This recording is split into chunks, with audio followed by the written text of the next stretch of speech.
নমস্কার দর্শক, আমার নাম তারকেশ্বর শ্রীজীব গোস্বামী।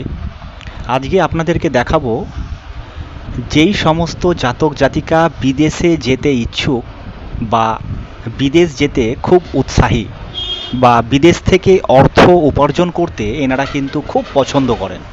তো আসুন, সর্বপ্রথম আপনাকে দেখতে হবে যে আপনার চন্দ্র পর্বত। এই যে অংশটি দেখতে পাচ্ছেন, এই অংশটির নাম হলো আপনার চন্দ্র পর্বত। এই পর্বতে আপনার কোনো না কোনো জায়গাতে আপনার কিন্তু এই ধরনের ট্রাইঅ্যাঙ্গেল থাকতেই হবে। দ্বিতীয়ত আপনাকে দেখতে হবে আপনার জীবনরেখা বা আয়ুরেখা।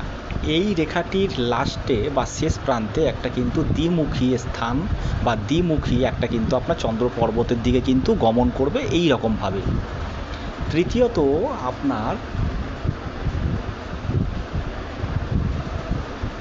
আপনার যে সূর্য পর্বত আছে, এই সূর্য পর্বতে একটি রেখা থাকবে এবং তার সাথে এই ধরনের চতুষ্কোণ বা বর্গক্ষেত্র কিন্তু আপনার তৈরি হবে।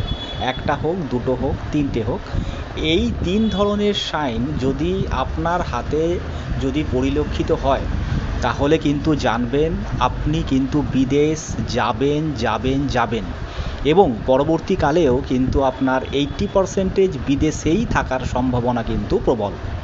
আপনাদের হাতে যদি এই রকমের রেখা পরিলক্ষিত হয়, এই তিনটি সাইন, তাহলে কিন্তু অবশ্যই কমেন্ট বক্সে কমেন্ট করবেন এবং ভিডিওটি যদি ভালো লেগে থাকে আপনাদের, তাহলে আপনারা লাইক শেয়ার সাবস্ক্রাইব কিন্তু অবশ্যই করবেন। ধন্যবাদ।